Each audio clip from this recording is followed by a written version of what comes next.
Welcome back to Pro Life Without Borders with Sarah and Mikayla, and today we have Chaney. My friend Yes. Chaney. Okay, so the best part about Chaney, well, there's a lot of good things about Chaney, but one of the coolest things about Chaney is she and I actually met the weekend that the Dobbs decision came down.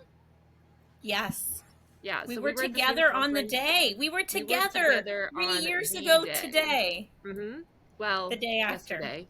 hmm 3 years ago, yeah. Well, we were also together 3 years ago today. Yes. It was a whole Um, weekend, the Pro Life Women's Conference, which is yep. now the National Celebrate Life Weekend. Yes. So we were bopping around at the conference together. You were with Her Plan at the time. hmm Which is super cool. So I know you're not with Her Plan anymore, but do you want to But tell us it's about it? such Because a I just cool love it. project. Yeah, go Yes. ahead, tell us about it, and then we can talk about like what you do right now. Oh my goodness. So Her Plan, I spent 5 years there. Her Plan's entire ethos is to connect the pro-life safety net. And so everyone knows women don't just need one type of care provider, right? They might need a pregnancy center, but then they also need a good doctor, and they also need a professional mental health counselor, and they also need some rental assistance, and maybe they need some parenting classes, and maybe they need some material assistance, and maybe they also are going through like trying to end an abusive relationship and they need help through that, or they've been trafficked or abused and they're in healing programs. Maybe they've had an abortion in their past and they need healing programs. So the idea behind Her Plan is to connect all those service providers, and they do that with a directory, which is directory.herplan.org, and then they do that with an amazing state coordinator program where there are actually people working in communities to identify gaps in care and raise up the church to help fill the unmet needs in that community. It's so weird. It's almost like the pro-life movement cares about more than the baby. It's all about Color me her. shocked. The woman and the baby. It's kind of expanding what it means to be part of the pro-life safety net, because there were so many groups we even figured out that were housing pregnant women, but because they had never heard of being an official maternity home, they'd never thought to get training about how to best serve their pregnant residents and how to work with the local pregnancy centers. So we're like, hey, you guys belong. You're housing pregnant women. You should be part of this whole movement. So it's from conception to age 2. Any care provider along that first 2 years of life, critical for brain development, is welcome in the Her Plan family. Yeah, and I loved using it, love using it, because we still use it here. We know our local resources, like that's not hard. Like I know where the local shelters are and I know where the local rehab places are, but when we would get a call from like out of area, I'm like, I don't know, I don't know what's necessarily available in a different town or a different state.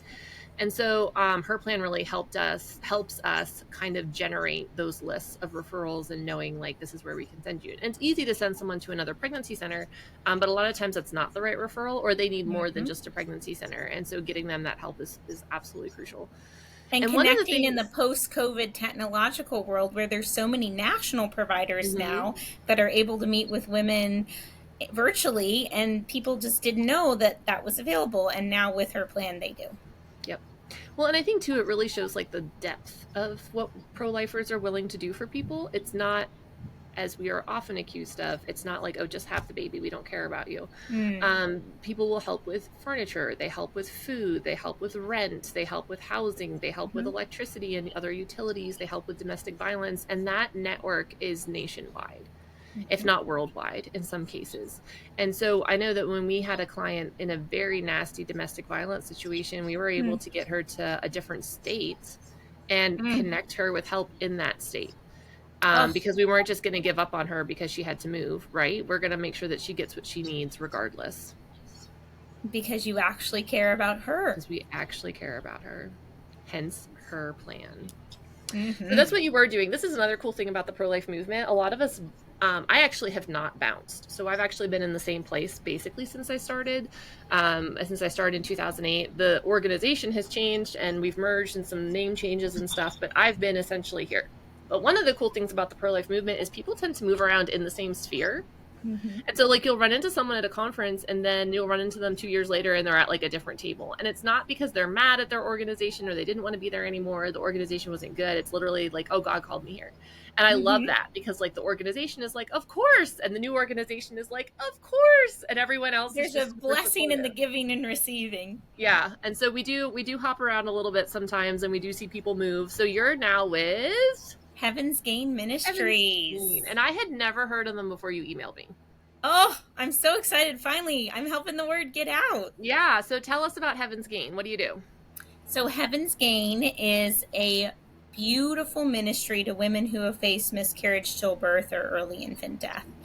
And the whole idea is to bring this issue of pregnancy loss to the forefront of the pro-life movement because, like we just said, what does the pro-life movement care about? Unborn life and the dignity of unborn life and helping women and families. Mm-hmm. And both of those things are so well encapsulated in the pregnancy loss sphere because we have to honor the dignity of these unborn lives that have died in the womb. And we want to bring them a dignified burial or cremation when possible and not have hospitals end up throwing them in medical waste, which sadly happens way more than you would realize. Mm-hmm. And then we want to help their mothers grieve and heal. And a lot of women tell us that they feel like this was a disenfranchised grief. A disenfranchised grief is a grief that society does not acknowledge or legitimize. And so we are saying, no, we're going to franchise this grief. This is a normal thing to grieve a pregnancy loss. I have never heard that phrase before. We're going to franchise it. We're doing it. It's a beautiful thing that you love your baby and that you're sad. And just because a lot of people can't understand what you're going through doesn't mean there's no one out there to serve you. You deserve care and there's a place for you in the pro-life safety net, because regardless of the pregnancy outcome, if it's adoption, if it's abortion even, if it's parenting, if it's the foster care system, if it's safe haven, or if it's a pregnancy loss, we still care. We still want to be there regardless of what happens in this woman's journey. So whether she ever considered abortion or whether she was really happy to get pregnant, if she has a pregnancy loss, there's going to be grief there. There's going to be something going on in her heart, and she needs compassionate care and support. So let's take a little bit of a left turn, just because I want to talk about something that you touched on. How does grief work when you're considering abortion or you're planning on having an abortion and you realize that you've miscarried?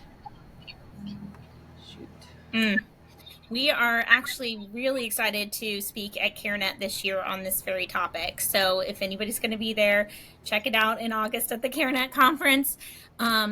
Pregnancy loss after considering abortion is what it's called. And whether she was abortion vulnerable, minded, or determined, often if she faces a pregnancy loss, either after she's chosen to continue the pregnancy or when she's still uncertain and not sure what she was going to do, a lot of those women are kind of blindsided by the grief because they are like, wow, I didn't even want to be pregnant, but now why am I grieving this baby? And so it can be really confusing for her, but then she also feels a little bit of relief. And so then she might feel guilty for that, or she feels like God is punishing her for the fact that she ever considered abortion. And so she's kind of like mad at God or the universe. And so she doesn't know what to do with all those feelings. And so giving her a place to process through them and to say, no, this is not your fault. And we're so sorry this happened to you. And we understand the complexities of what you're going through can be really healing for her. I've seen that in the ultrasound room too. We'll have a client come in that's very abortion minded. Like, I want to have an abortion. I can't have this baby. It's such a bad time. The boyfriend's a mess. You know, the relationship is terrible, whatever. And then we can't find a heartbeat. And they kind of break down. Mm-hmm. And it's like this moment of like, she's shocked because she's thinking I should be thrilled. Like this is what I wanted. Mm-hmm. And she's not thrilled. In fact, she's devastated. And so it is such a complex, like, situation. Is a complex emotion to feel like, okay, I wanted an abortion, but now I'm sitting here thinking I may have already lost the baby. Mm-hmm. And there's that like grief there. And I definitely know I've talked to a lot of women and I've said, listen, or we cannot kill a baby with our brains. Mm-hmm. Like, no matter how much you don't want to be pregnant, your baby did not sense that. Like, God is not punishing you. Like, you miscarried for some reason. I don't know what it is, but it's not like, oh, you didn't want the baby and the baby knew that or something like that, you know? And But pregnancy is complicated, and I think that's like one of the things that we really I talk about all the time, because the abortion industry wants to really boil it down to being very physical and just physical, and it's not. It's like way more than that. There are so many dynamics of the physical, emotional, and spiritual needs that a woman is facing in that moment. And at Heaven's Gain, we want pregnancy centers and clinics to know it's okay that you feel unequipped to handle that moment. We can give you some basic skills. We can edit out my very annoying cat. There's no way I'm editing that out. No way. You're very pro cat here at Pro Life Without Borders. She's actually named Amy after Amy Coney Barrett. Fun fact. That's amazing. She's a black cat, so she looks like she's wearing the Supreme Court Justice robe. My favorite t-shirt says "The dogma lives loudly within me." Oh, I have it too. Yeah, we got it at that conference. Yes, I think we did. I love that your cat has such meaning. She's a pro-life cat. She knows she's pro-life, and she wanted to be in the podcast. Yeah, I love that for your cat. My cat's name is Bojangles. It's a post-COVID world. You know, we can't control it. I'm not entirely convinced that he's pro-life. That's not the first pro-choice cat you've had, Mikayla. No. I know some of your cats have had some concerning political backgrounds. It's a lot. I don't know. Yeah, he's he's just a lot.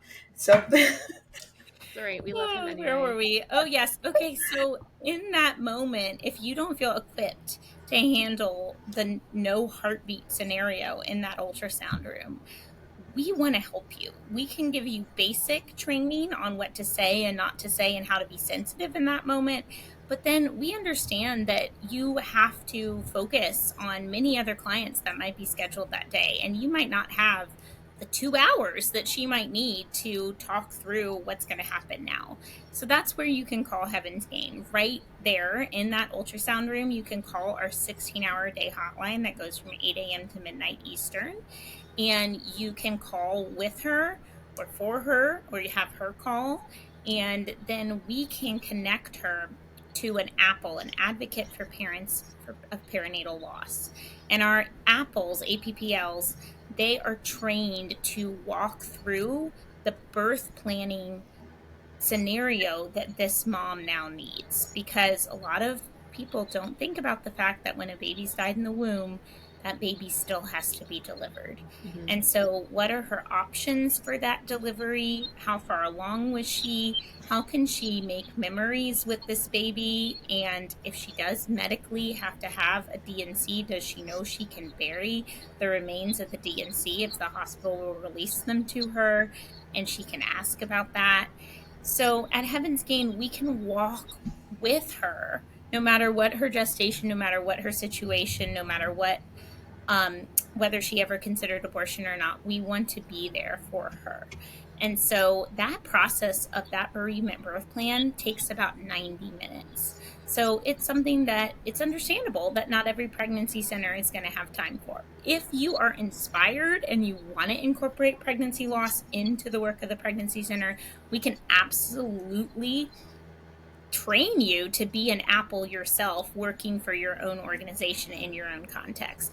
But if that's not something you can handle, that's why we have a hotline. That's why we have a mission devoted specifically to pregnancy loss.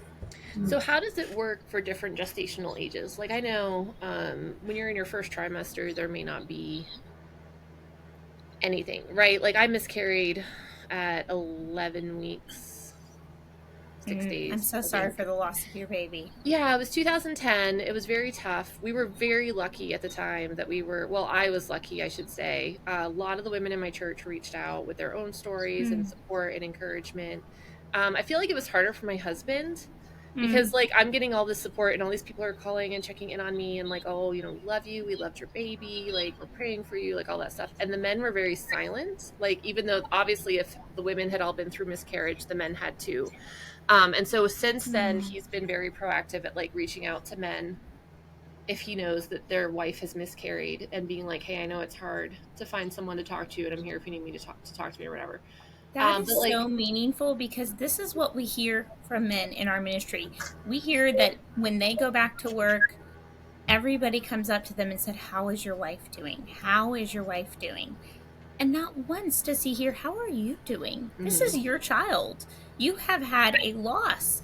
And for men, it can be very complicated because their first instinct is to protect their wife and make sure she's safe and make sure she doesn't have a complication in this delivery and make sure she's going to be okay emotionally and physically. So sometimes men can even delay their own grief. You know, they're not bonded in the same way from conception like a mom is from having the baby in her body. And so it can actually be kind of a big surprise for the man when they meet their baby, if they get that chance after a miscarriage or stillbirth. Or sometimes they don't even grieve until the next pregnancy, which we call the rainbow baby. And so the rainbow baby pregnancy is the pregnancy after the storm of loss. And these moms experience a lot of anxiety being pregnant again, like, is this going to happen again? And then the men are actually finally given an opportunity to come to grips with the previous loss. And of course, it works differently for different couples and different women and different men. There's a wonderful book called Couple Communication After a Baby Dies, which I highly recommend. All of our apples have to read it as part of their certification. And what's great about it is it's written by a man and a woman, but not a couple. They're really good friends, and they are explaining the dynamics in their two different marriages and how they grieved and processed. And I just found it so refreshing to show that there are differences between men and women, but also differences between different men and different women and different couples. So do you have male apples? But back to your question about delivery types. Okay, so when you have a miscarriage in the first trimester, that's the first 12 weeks of pregnancy, the women are often either rushed into a D&C, kind of being told, this is your only option, this is just what we do, which, you know, for some women, that's their preference, and that's totally okay. You should be given a choice, though, if there's not a medical reason for needing a D&C. And so other women choose to miscarry at home. And when they miscarry at home, they have two sub-options there. They can either just wait for their body to naturally miscarry, which is called expectant management. And of course, it's always good to be under medical supervision. We at Heaven's Gain, we're non-medical, so we always tell them to be under a doctor's care so they can ask questions like, how do I watch for infection? And, you know, how do I know if there's too much bleeding when I'm miscarrying? So that's very important. But for those who don't want to wait for expectant management, because that can take 2, 3, 4, 5 weeks, it's 2 to 4 weeks on average until the body recognizes that the baby has deceased and starts that labor process. And so some women just don't want to wait that long, and that's understandable. For some women, they feel like this is their last gift to their baby they won't get to carry very much longer. And others, for reasons of emotions, for reasons of practicality, they want to go ahead and miscarry. And so they can be given induction drugs that will induce their miscarriage at home. And again, it's always important to be under medical care. But the really special thing about the Heaven's Gain miscarriage kit is that our miscarriage kit measures blood loss as well as catches the baby. A lot of miscarriage kits are like nets over the toilet. And again, any miscarriage kit is better than no miscarriage kit because a lot of doctors just send women home. And if they're not rushing her into a D&C, they're rushing her home with no options and no choices and no instruction. So it can be, you know, bad on all accounts when there's no medical provider walking you through these 3 different options. But if you are choosing an at-home miscarriage, the Heaven's Gain kit allows you to actually have a urine hat or a specimen hat over the toilet, and that allows you to measure your blood loss. So you can report back to your medical provider, I've lost this much blood. Is this too much? Should I be concerned? And then there's another layer of a colander that goes within the urine hat, and that is able to catch the baby if the mom wants to preserve the baby's body for burial. The other thing we teach at Heaven's Gain is that body, starting around 6 weeks is kind of the earliest you're going to be able to identify your baby's body. 6, 7, 8, 9, 10, 11, 12 weeks, that whole time during the first trimester, that baby's body can actually be put in a saline solution that allows their coloring to be restored much better at home. And we actually sell within our miscarriage kit a saline packet, and we have instructions for how to mix up the saline and how to gently place your baby in the bottle. Of course, it's optional. Different families find this meaningful and others do not, and we're totally okay with that. But those are the things we go over in the birth plan. What feels right for your family?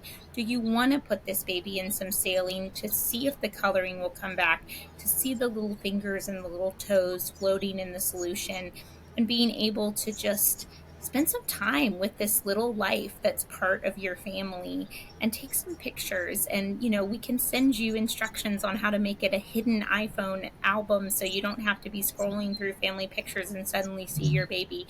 But when you're ready to revisit those memories, it can be there for you. And so these are the very complex issues, very personal issues that we're trained to walk with people through to find the memory-making incorporation of this baby into their family story that's right for them. And if the baby's under 6 weeks, or if the mom is choosing a DNC surgery, we have what we call our medium vessel. And our medium vessel can come with a cover. So if there is the remains of the DNC surgery, you can ask the doctor to put them in the medium vessel with a cover on it, and that can be buried. So you don't have to see the remains of the surgery, but you know that the baby's there for burial. And then furthermore, if you are under 6 weeks, you're not sure if you're going to be able to find the baby. Well, we know that babies are not microscopic because just an egg is actually visible. It's the size of a period at the end of a sentence. And so we know that this baby, even under 6 weeks, isn't going to be so small that it doesn't exist to the naked eye. So some women choose to collect their blood loss and their pads, knowing that the baby is in there somewhere, and they put them in the medium vessel for burial. And again, that's a personal decision. A lot of women feel that might be too painful or too expensive. But again, we give women these options so that they can feel like, okay, this is my personal grief journey, and now I know what my choices are. Well, and it really acknowledges that this is a person, right? Mm-hmm. Which it is.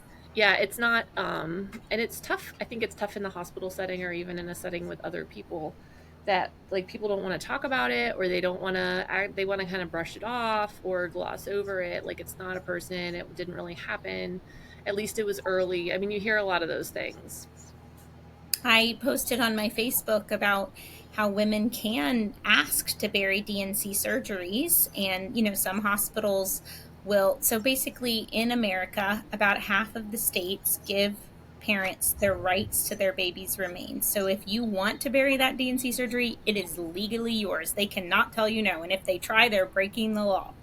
However, in the other half of the states, unfortunately, it's completely up to the hospital policy. So some hospitals are great, and they're like, okay, miscarried baby, under 20 weeks, DNC, absolutely. Thanks for providing us with a vessel. We will give you the remains of your baby for burial.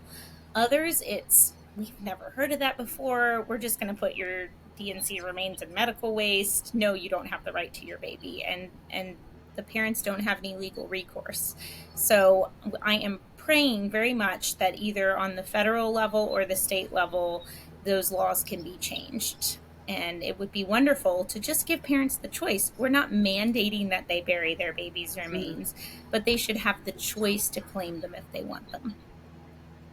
When I think every time one of these laws comes up, they're like, oh, this is the pro-lifers trying to trick us into forcing women to pay for expensive burials. And it's like, oh my goodness, calm down. Everybody just take a seat. It's fine. No one's forcing anyone. No one's mandating anything. Be a bipartisan matter of choice, actually. So what, tell us more about second and third, because I think most miscarriages happen in the first trimester. Yes. But it can get so confusing because you've got trimesters and then you have miscarriage and stillbirth, and they don't align. So miscarriage is 0 to 20 weeks gestation, and stillbirth is 20 till the end of pregnancy. So that is, miscarriage is therefore in the first trimester, those first 12 weeks, or it is a late miscarriage in the second trimester before you hit that 20-week mark. And so then it becomes a early stillbirth that's still in the second trimester, or a third trimester or at term stillbirth. Mm-hmm. And so these terms, miscarriage and stillbirth, are pretty arbitrary. It's just somehow magically at 20 weeks, it's changed from a miscarriage to a stillbirth. And that's because some states say, okay, well, now it's a stillbirth, so now you do have the rights to your baby's remains, which is arbitrary and should be changed. But I do understand that they're wanting for these stillborn babies some fetal death certificates filed and some matters that have to be taken care of in terms of the hospital administrative side. And so these second trimester late miscarriages and early stillbirths and third trimester and term stillbirths, they're extremely painful. They happen at the hospital. And now the hospital, nowadays, most of the time, they're going to do the right thing and talk to you about the induction of labor. And you're basically going into labor to deliver your baby. Now, there's also D&Es, which are basically surgeries that go and take the baby's pieces apart. Now, this is completely legal and it is not unethical because the baby has already died. So it is not an abortion. And there's no state that says, okay, well, I can't have a D&C or a D&E because of my miscarriage or stillbirth. That just doesn't exist, because once the baby has died in the womb, the abortion laws no longer apply. Okay, so right, and that seems to be, and we've talked about this in other episodes, that's like a huge talking point for the pro-choicers, because they're like, oh, they're going to force women to carry dead babies and die of sepsis, and everyone's like... Yeah, or like women aren't going to get miscarriage care because of these crazy laws. And that's why it's so important that the pro-life movement is involved in the pregnancy loss conversation, right? Because otherwise we're letting them dictate the entire narrative about pregnancy loss. And they're saying it's either the same thing as abortion or women won't be able to access care. So the time is now. If you've been ignoring pregnancy loss as a part of the pro-life movement, I hope you can see now that this cannot be ignored as an issue. Right. So thank you for raising awareness of this important fact. So a D&E is still legal, but we don't recommend it for the emotional side of healing. And that is because it robs you of the opportunity to meet your baby. We had a client recently who was telling us that they had peace about their D&E decision, and we tried to explain to her that that would mean she wouldn't get to meet her baby. And she said, oh, but they said I could have surgery and then meet my baby after. So clearly the hospital hadn't fully explained to her that what happens in a D&C does take the baby apart in such a way that you cannot meet your baby. And for many of these women enduring the pain of late miscarriage and stillbirth in the hospital, they want to meet their baby. They feel that this is part of their healing journey.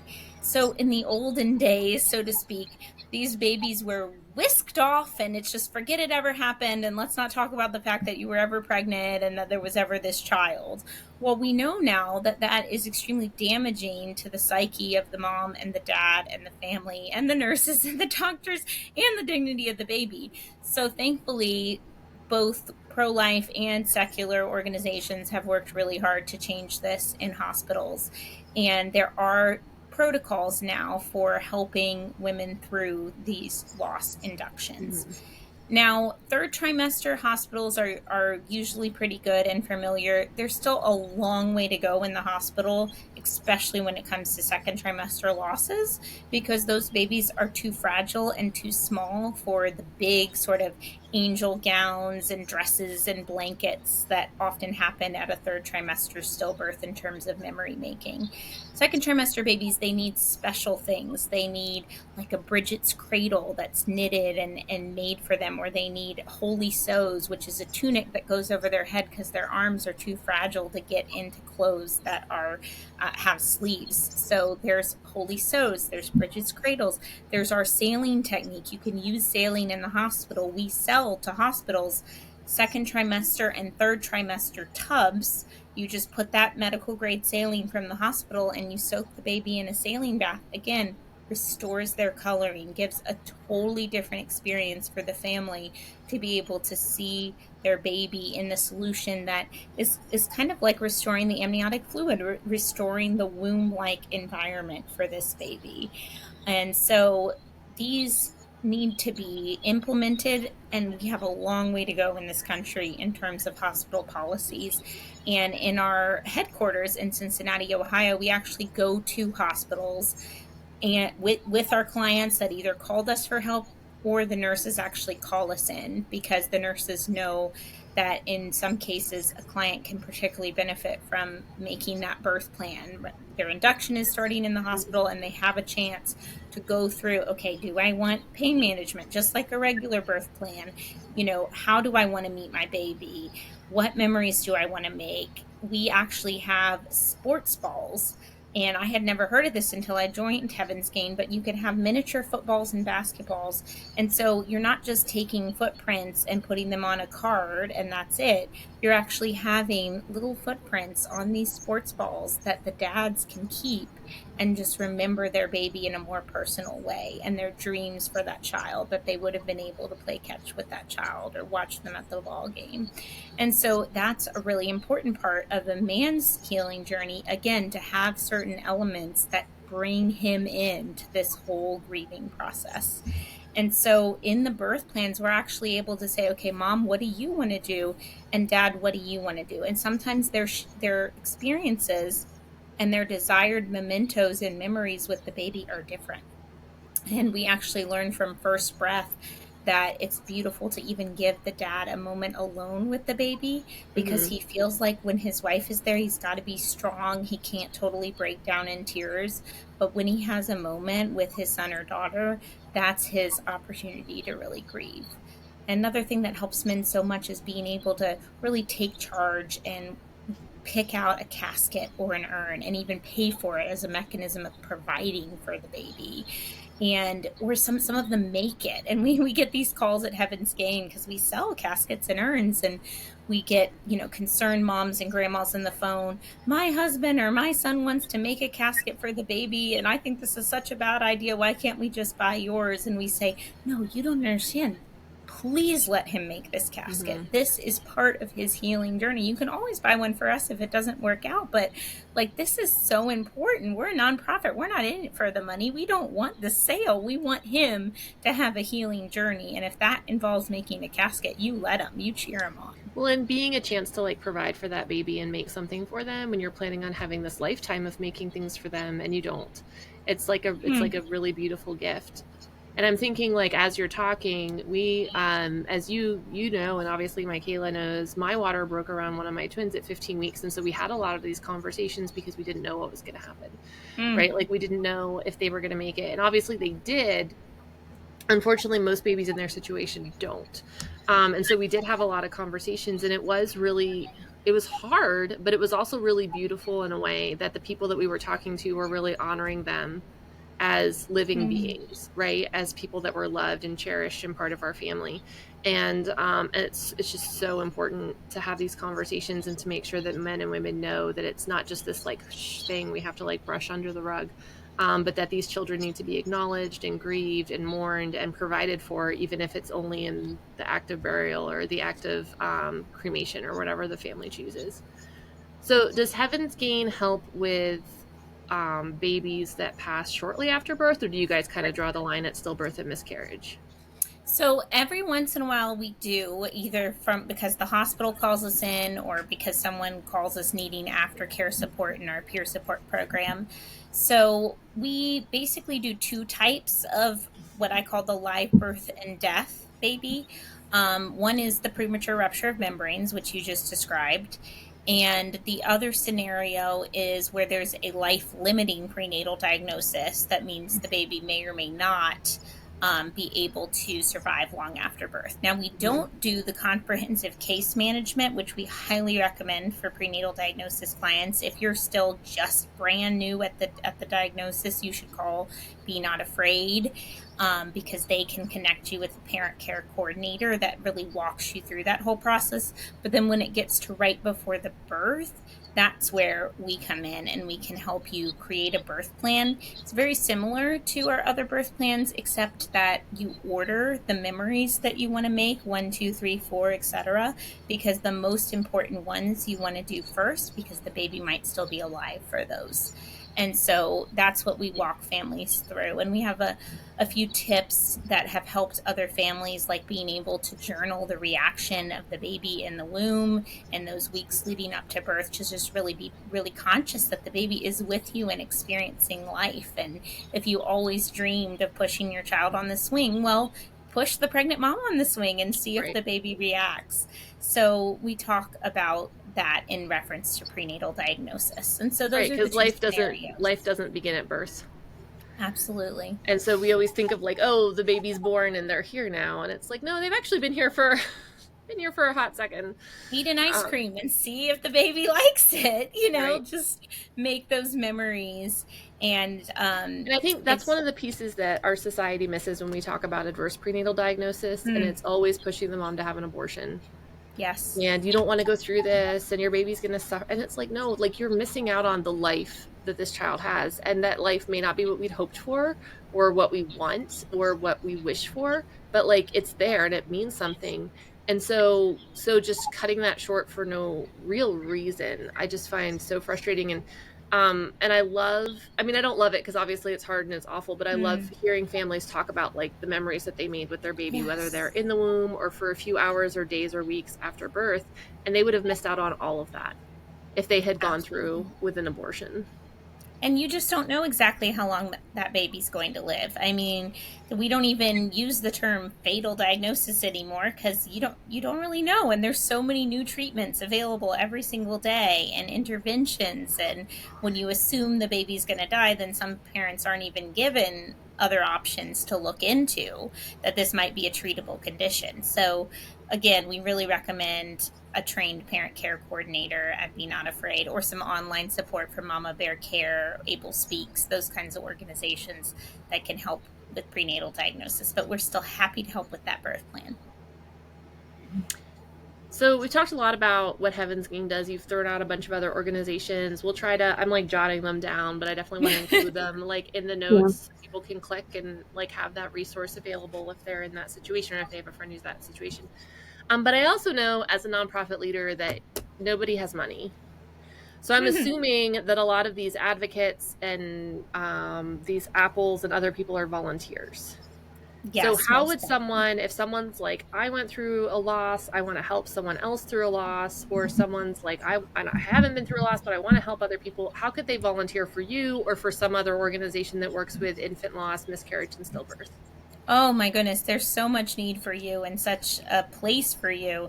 At Heaven's Gate, I myself have not personally been through a loss, but my mother did. And so I do this in memory of my brother who was miscarried. And all of the apples have friends or family that have been through loss.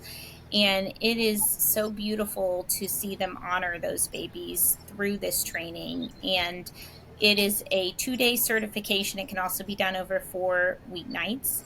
And it's usually $500 a person, but it's $400 if you're a pro-life partner. So we're really excited about that partial scholarship.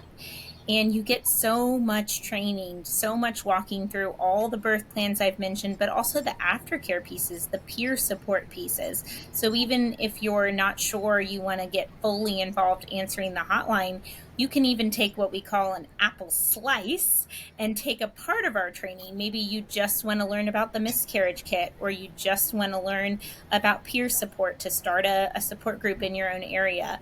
We can accommodate that with a custom training for you. And we're also really looking for more churches willing to stock miscarriage kits, because we have a new system where you can have it, what we call a lawn box, like a gardening box outside on your church property.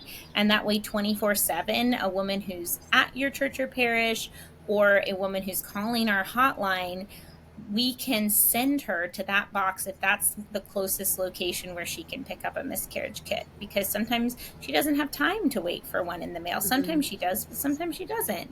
So it really can vary, and it's important that we get these kits much more accessible across the nation so that women aren't left just alone in their bathroom not knowing what to do. Yeah, and I'm sure that that's the norm, unfortunately, because it is hard to get the word out, and you're in a situation and you go to the doctor, you go to a hospital, and you're not necessarily thinking like, oh, I should Google this, or I should reach out, or I should talk to someone. And if you don't you don't find the right resource or find the right help, then it's hard to know what to do You're next. alone, it's painful, you don't know what to do, so you flush your baby. And you know, if that's you listening to this, I just want to say that does not mean you did not love your baby. We know you loved your baby. We know you were doing absolutely the best you could in your circumstance, and nobody ever prepares you for this. You know, nobody ever sits you down and tells you what this is going to be like. And so I just want to say you are loved, and you absolutely should reach out if you want some peer support anytime. We have a lot of women in our peer support group who have had losses a long time ago, and some just had a loss last week. So we completely understand your circumstances may vary, but we are sharing with you heart to heart and just walking on your personal journey. Chaney, I'm so glad you came on today. This is such an important topic. It's hard. Yeah. I'm sure that there's people who are listening to this thinking, whether or not you've ever been through it, you're thinking like, oh, this is over the top and people shouldn't, but no, this is so important because these are people, right? And they're children and we love them and we want to memorialize them as much as possible and honor them as much as possible. I wish it was normal. I had a client say, do you guys have people all over the country, or are we just lucky that we happen to be near you geographically? And I had to tell him, we really don't have people all over the country. We have a few, and we have some partners, and we have a lot of people doing aftercare, which is beautiful. But if we can get to a woman right when there's no heartbeat on an ultrasound, that birth plan helps her regain agency in a situation where she feels completely out of control. And then that can help reduce the trauma that all these peer support groups are seeing in the aftercare support. Not to say there won't be trauma, not to say the aftercare isn't important, it's totally necessary, but the bitterness of the trauma will be lessened if she's more prepared for the birth experience. We've even heard some women are going to have abortions because their previous pregnancy loss, miscarriage, or stillbirth was so traumatic. And so now they can't do it again, and they go and get an abortion. Yeah, I've heard that too, and it's so sad because they're like, I need to be in control is really what it boils down to. I can't go through a loss again, and I'd rather essentially like have an abortion and end my child's life than risk it just happening out of the, like getting attached and having it happen out of the blue. And it's so sad because if they had found healing earlier and if they had found support earlier, they may not be in this situation where they're so determined. And sometimes we have a chance to talk to them and kind of help them rationalize. I mean, the early pregnancy is not a time where rational thought reigns in most women, right? And I'm saying that as someone who's had 6 kids. The first trimester is not, your hormones are everywhere. Like you're not thinking clearly. So sometimes we have a chance to talk with them and help them see kind of what they're really saying, but sometimes they're not open to that. And so it's just really tough and it's really hard. Yeah. So Sarah and I usually end the podcast with, we call it the Jesus moment. Just kind of bringing it all back to, our shared Christian faith. And I'm thinking, so I'm in the Old Testament right now. I'm actually reading, oh shoot, I'm going to get it wrong. And I'm look like an idiot. I'm reading one of the Kings and one of the Chronicles.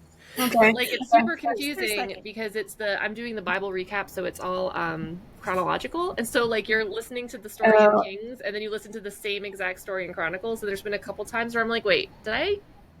Yeah, like which one? I listened to this before. This is a different version. But not too long ago, like maybe a couple weeks ago, they were talking, the story of Solomon and the infant came up, right? Yeah. And so we read of this story and like it's 2 women living together, and I think that they were like women of the night kind of. I don't know if that's like I don't know if that's in the at the very least they weren't necessarily like upstanding citizen status women. Yeah. So the one woman lays on her baby and the baby passes, and then she steals the other woman's baby, and they go to the king and they're like, okay, what do we do? Like this woman is saying it's her baby, this other woman is saying it's her baby, and most people wouldn't even want to talk to them. They're like, this isn't my problem. Like men are not going to concern themselves with the issues of women and children. And Solomon in his wisdom says, okay, cut the baby in half And the woman who says, no, like, just let her have it, it's fine, that's the child's mother. But we don't, whenever we talk about the woman who laid on her baby, right, which is what the Bible tells us happened, and it could have been SIDS, it could have been, you know, a deformity, it could have been a million things. Yeah. Not that the Bible is wrong, but I'm just saying, like, we don't have that level of detail. We don't think about her, right? We see her as like the villain in the story. But what we don't realize, what we don't think about is her grief and potentially her guilt at, you know, feeling like I killed my own child, feeling like I don't have a husband, I don't have a provider, I don't have a protector. Like, this was my son who was would have been able to grow up and take care of me, and I'm back to being alone. Yeah. And we don't think about the father, right? Where is he? And of course, Solomon, you know, did the right thing. He's like the wisest man in history, and he restored the living child to his mother. But I often wonder, you know, what happened to the woman who lost her baby? You know, did she have anyone helping her, loving her, supporting her, and helping her grieve? Because really what she did is she acted out in her trauma and was willing to essentially let something truly terrible happen to this other woman's child, this living child, because of her grief and her journey. And so I don't know if that's the best Jesus moment, but it just tells me, like, we need to be thinking of both women in these situations, like the women with the living children. And obviously we have zillions of parenting programs and support and encouragement for them, but also the women who've lost their children. Yeah. That's so powerful. Thank you, Sarah. Yes. How can we honor every single woman's story and bring her healing, and just pray for the wisdom of Solomon as we do that? Yeah. Well, thank you so much for being on, Chaney. I will make sure that all of the information, all of the links of all the organizations that you mentioned will be included. So if you're someone who's experienced or anticipating experience miscarriage, infant loss, just know that there are resources, and we'll make sure that those are included. And if you're someone who's already walked through all of that and you're interested in holding a woman's hand as she prepares to walk through that, we'll make sure that all of that information is available as well. Yeah, and if you're a pregnancy center and you weren't aware of all of this, please reach out to Heaven's Gate and talk about partnering with them. I know that that's on my rather long to-do list, but after this podcast, it's moved up a little bit on the priorities. Yeah, I would agree. And also, I'll just plug Pennsylvania for a second. If you are in Pennsylvania, we have the coalition has an agreement with Heaven's Gate, and you can actually purchase supplies for miscarriage and infant loss at a discount. And make those supplies available to your clients, so they're able to get them directly from you, and they don't have to wait for them to come in the mail, which is huge. Now, do you have pregnancy centers also acting as like miscarriage kit places? Oh yes, either as a lawn box or right in the clinic to give during that ultrasound. Our ideal scenario is that during the ultrasound, a woman is handed the kit, and then either you call the 513-888-4200 hotline, or somebody's already trained as an apple to do that right there with her and give her a birth plan. And then to have supplies on hand, to have a couple caskets, a couple urn samples, to have saline supplies, maybe to work with some of our partners to have a Bridget's Cradle, a saline bath, and just be able to have what the hospital near her may or may not have. Okay. Yeah. Awesome. So we'll make sure all that information. Appreciate it. Yeah. Thank you. Thank you so much. Thank you for being willing to tackle this topic. It belongs in the pro-life movement, and I'm very honored to be a voice for it. Yep. All right. Well, thanks everyone for listening. Check out the show notes or the links for more information, and we'll see you next week. Bye.